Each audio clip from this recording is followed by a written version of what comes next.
C'est tellement drôle.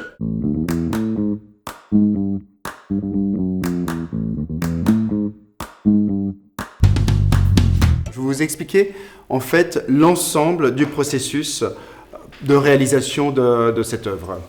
Alors, on va commencer par peindre une sorte de fond. Comme vous avez pu le voir, il l'a réalisé avec un pinceau. Donc, pour ceci, je vais utiliser un petit peu de térébenthine, pas beaucoup, mais juste un tout petit peu pour éviter qu'il y ait beaucoup à nettoyer si le pot se renverse. C'est ça l'idée. Et aussi d'ailleurs pour nettoyer les pinceaux à la suite, eh bien, on n'aura pas besoin de trop changer de térébenthine. Donc, on utilise un petit peu de térébenthine pour diluer la peinture et je vais faire comme lui, c'est-à-dire que je vais commencer par une couleur, une deuxième et une troisième qui suivra pour peindre le fond de la toile. Donc, je vais commencer par une couleur plutôt claire, le jaune, et aller progressivement vers du plus foncé. Pour quelle raison? Eh bien simplement parce que si je commence par du foncé et que je veux nettoyer mon pinceau, eh bien il va avoir plus de mal à être nettoyé. Je vais devoir vraiment avoir un pinceau qui va rester sale et qui va ensuite se mélanger avec le jaune. Donc le jaune va être perturbé par la couleur précédente. Alors que si j'ai du jaune sur le pinceau encore et puis que je passe avec du vert qui contient du jaune, il n'y a pas de problème, ou du rouge ou de l'orange qui va commencer à jaunir mais à peine, donc ça ira, ce n'est pas un grand problème. Ce fond n'a pas beaucoup d'importance, c'est juste on met une première couleur et comme ça, si jamais le fond apparaît, eh bien il n'est pas complètement blanc. Allez. Donc là je vois que ce jaune, déjà au moment où je l'ai mis, il est sorti tellement facilement du tube que je n'ai même pas besoin de le diluer à mon avis. Je vais essayer en tout cas comme ça. Je peins. Effectivement, ça va assez bien. Je n'ai pas vraiment besoin de le diluer. Ou alors, quand je vois que ça fait un peu trop comme ceci, c'est-à-dire qu'il y a des traces qui apparaissent de pinceau un peu trop évidentes, à ce moment-là, je peux tremper un tout petit peu le pinceau, mais très rapidement dans la térébenthine, pour avoir plus de facilité ensuite pour étaler la couleur. Chose importante, il ne faut pas que ce soit trop dilué. Pour quelle raison? Eh bien, parce qu'après, quand on va passer la peinture avec la spatule, la palette, eh bien, ça va moins attacher. Donc, on va éviter de trop diluer dès le début. Je mets les doigts dedans. Donc, au début, on n'a pas besoin d'énormément de couleurs. C'est plutôt par la suite qu'on va en utiliser en belle quantité. Alors voilà, déjà pour le jaune,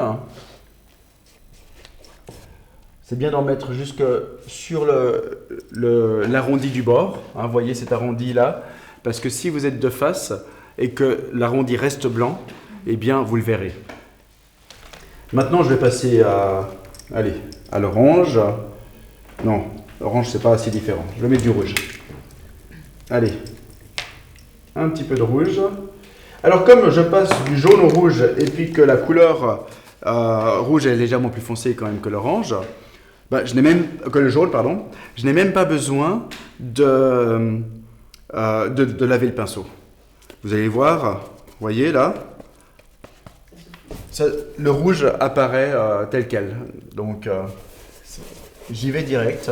Et en même temps, je peux, comme lui, m'amuser à faire ce genre de mélange sur la toile, juste pour le plaisir.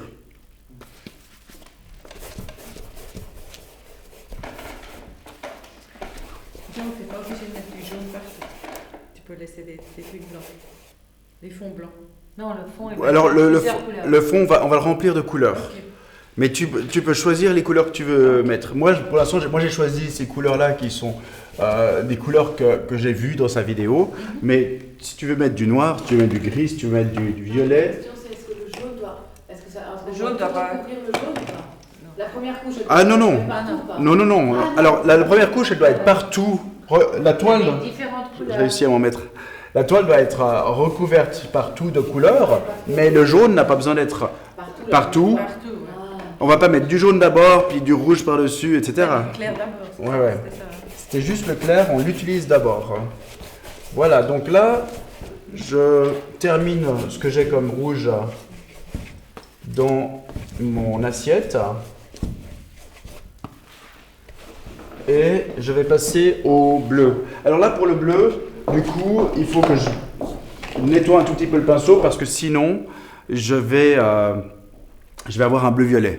Bon, comme je disais, ça reste pas important, mais je vous montre un tout petit peu le processus pour nettoyer le pinceau. D'abord, s'il y a encore un peu de peinture, et il y aura toujours un peu de peinture dessus, comme ici, à une petite épaisseur, eh bien, ce que l'on fait, eh bien, on va presser le pinceau là comme ça entre deux ou trois feuilles de papier absorbant pour enlever déjà une grande quantité de peinture. Voilà qui est déjà fait. Et puis ensuite, je trempe le pinceau très rapidement dans la térébenthine et après je le passe sur le papier. Pourquoi est-ce que je le trempe très rapidement et pas je le laisse tremper? Vous avez une idée? Ah oui, pour pas mettre la couleur dans la térébenthine. Exactement. Puis à ce moment-là, je vais passer mon temps à changer la térébenthine. Donc on va éviter ça. Voilà. On va essayer d'être écolo un petit peu. D'ailleurs, comme vous pouvez voir, j'ai un deuxième pot de térébenthine avec des croix dessus. C'est parce que celui-ci, c'est ce que je récupère ici. Je le mets dans ce pot-là pour ne pas le jeter dans l'évier, bien évidemment. Et je l'amènerai dans le lieu où on récupère tout ce qui est déchets. Voilà. Bon, je l'ai fait juste un tout petit peu de manière sommaire avec le bleu, le rouge avec le pinceau. Et maintenant, je vais passer encore au bleu, ici. Et si vous voyez que le pinceau, enfin le tube a besoin d'être pressé, eh bien ici, j'ai cette sorte d'outil qui permet de presser le tube parfaitement bien. Un tube ringer. Tube ringer que j'ai fait venir des États-Unis. Exprès pour extracter le maximum. Ouais, ça existe aussi, on peut le trouver ici. Ouais, ouais. La moutarde, la maillot, dentifrice, exactement. Alors, je termine avec le bleu. Vous remarquerez d'ailleurs que le rouge avec le jaune donne de l'orange, on mélange de couleurs, et le bleu avec le rouge donne du violet. Voilà, donc en même temps, on apprend les mélanges, c'est génial. Et que les trois ensemble, ça va donner une sorte de brun, en fait. Parce que ce sont des couleurs opposées. En fait, ce sont pas les couleurs opposées, ce sont les couleurs primaires, les trois couleurs primaires que j'ai choisies là. Le bleu, plus ou moins cyan, on va dire, le jaune, et c'est pas le rouge magenta celui-là, c'est plutôt une sorte d'orange. Mais si c'était le rouge, ça donnerait vraiment un mélange parfait qui va vers une sorte de gris-brun. Voilà, donc là, on s'amuse. Ça pourrait être un tableau en soi.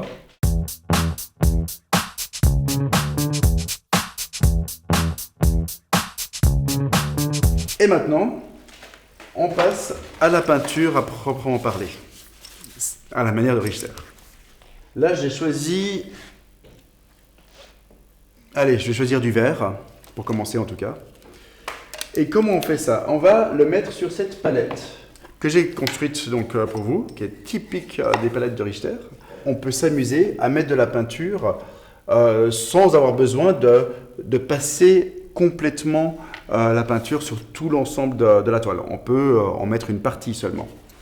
Donc, pour mettre la peinture sur la palette, tout d'abord, ne mettez jamais la palette comme ceci sur la table, pour la simple et bonne raison que si elle est comme ceci, eh bien, vous allez mettre de la peinture sur la table. Donc, il y a plus à nettoyer après. Donc, on met la palette de cette manière-là. Et là, je vais mettre du vert. Donc, tout simplement, On en met sur à peu près toute la longueur. Là. Bon, bah, je vais finir ce tube. Hop. Là. Comme ceci. Et avec l'aide de spatules, alors on peut utiliser les anciennes cartes de membres des amis du BAMCO ou du Centre d'art contemporain, par exemple. Voilà. Et, ou bien ce genre de spatule pour étaler la peinture de cette manière-là. Alors, essayez de l'étaler de manière relativement régulière. Il n'y a pas besoin d'être parfait, mais on essaye d'éviter qu'il y ait tout d'un coup une énorme bosse. Donc, on y va comme ça. Alors là, si j'en mets une belle quantité, comme vous pouvez le voir, mais vraiment une belle quantité hein, sur la largeur aussi, c'est pour une bonne raison, c'est pour pouvoir m'en mettre sur les doigts. J'ai des gants, hein, si jamais vous préférez les gants à la peinture sur les doigts. J'ai aussi un excellent savon que j'ai posé là-bas d'ailleurs dans l'évier pour se laver les mains. Donc, si je mets autant de peinture, c'est que j'en ai besoin pour mettre assez de peinture partout sur la toile. Sinon, il n'y en aura pas assez. Donc là, on va essayer d'être un peu propre. Essayez. Donc là, du coup, vous voyez, si c'est pas la même largeur, donc je pourrais y aller comme ça, mais pas tout peindre. Là, ce que je vais faire, je vais essayer d'y aller de gauche à droite, de droite à gauche, par exemple. Il y a juste une chose, il faut savoir qu'il y a des vis là derrière.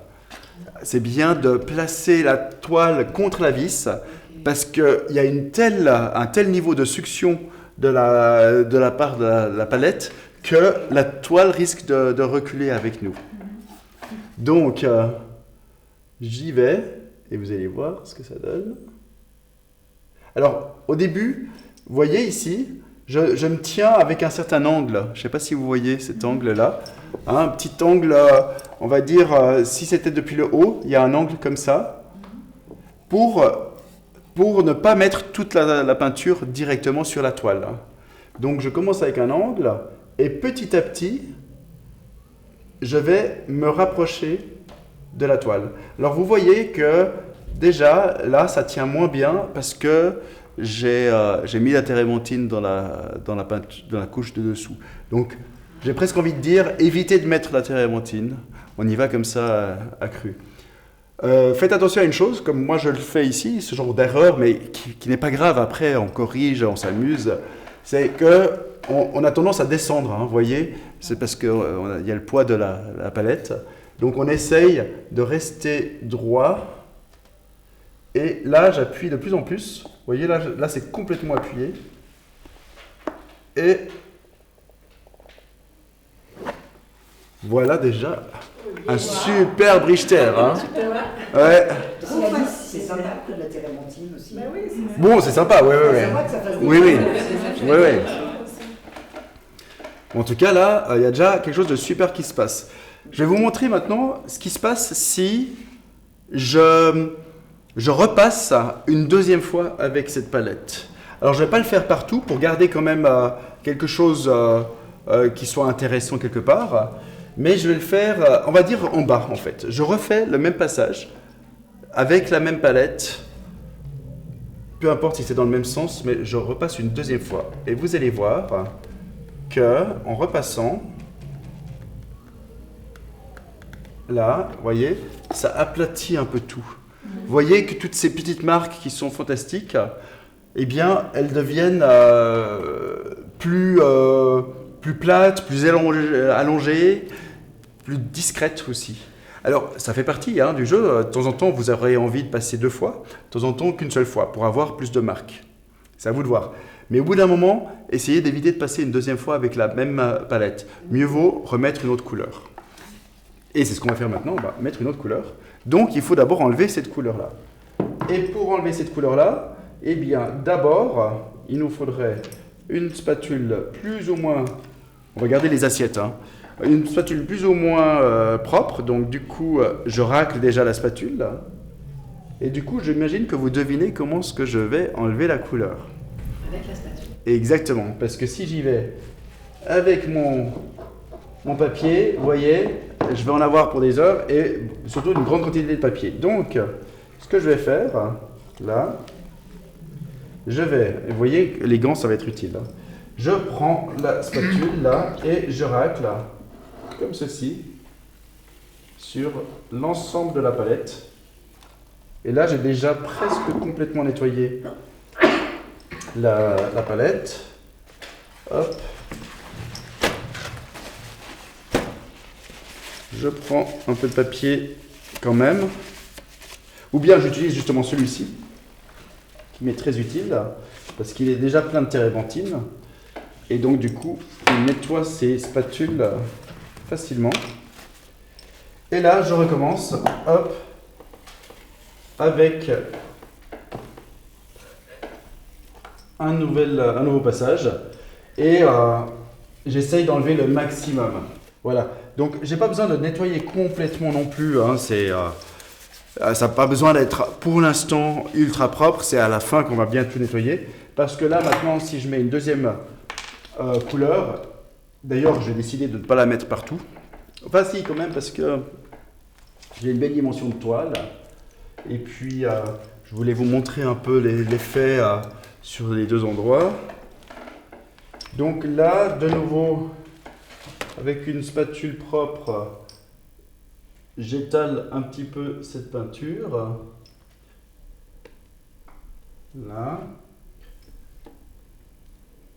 Comme ceci. Voilà. Et là, je vais aller de haut en bas, par exemple. Alors, je pourrais aller d'ailleurs de travers, hein, comme ça, pour créer ce genre de traces. Ça donne des choses intéressantes. Donc, amusez-vous, laissez-vous aller. Maintenant que j'ai fait ça, vous voyez comment on peut le faire. Mais je vais aussi aller de haut en bas. Ben, disons, ça, je vais garder parce que je trouve ça superbe. C'est vrai, même surtout vers la fin, ça peut être très très bien. Mais là, je vais de haut en bas, je fais un peu de travers.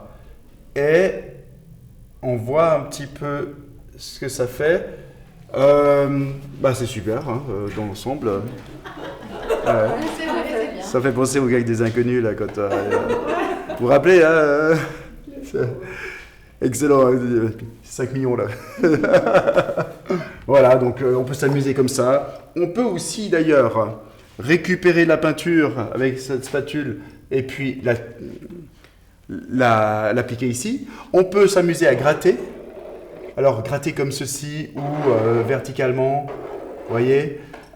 J'utilise plus ou moins de pression pour créer ces sortes d'apparitions de couleurs de derrière, de sous-couche, ce qui rend la chose intéressante. Et puis, quand j'ai gratté comme ça, et que je passe par-dessus avec une palette, ce qui se passe, c'est que la ligne qui était derrière, elle réapparaît. Donc, c'est très intéressant aussi de jouer de cette manière-là.